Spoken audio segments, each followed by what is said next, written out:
નમસ્કાર મિત્રો, અંબિકા ફાર્મિંગ ચેનલમાં તમારું સ્વાગત છે। આજે આપણે વાત કરવાની છે ટ્રેક્ટરમાં આર્ટિફિશિયલ ગ્રાસ કેવી રીતે ફિટ કરવું। તો મોટાભાગના લોકો આ આર્ટિફિશિયલ ગ્રાસનો ઉપયોગ ગાડીઓમાં ડેકોરેશન માટે કરતા હોય છે, જેનો ઉપયોગ મેં ટ્રેક્ટરમાં કરેલ છે। સૌથી પહેલાં એની કિંમતની વાત કરીએ તો આ આર્ટિફિશિયલ ગ્રાસ 250 રૂપિયામાં મને મળેલ છે, જેને ટ્રેક્ટરના પંખા પર, ગેરબોક્સ તેમજ પગ મૂકવાની જગ્યાએ લગાવેલ છે। અને હા, ખાસ વાત એ કે આને લગાડવામાં કોઈ લિક્વિડ કે ફેવિકોલનો ઉપયોગ કર્યો નથી।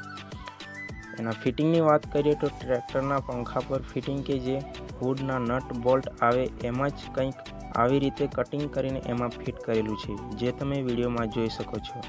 ટ્રેક્ટરમાં પગ મૂકવાની જગ્યા આવે એમાં પણ નટ અને બોલ્ટની સહાયતાથી એમાં ફિટ કરેલ છે। તો મિત્રો, આ વિડીયો જોયા પછી કોમેન્ટમાં એ જરૂર જણાવજો કે આ ટ્રેક્ટરમાં કેવું લાગે છે।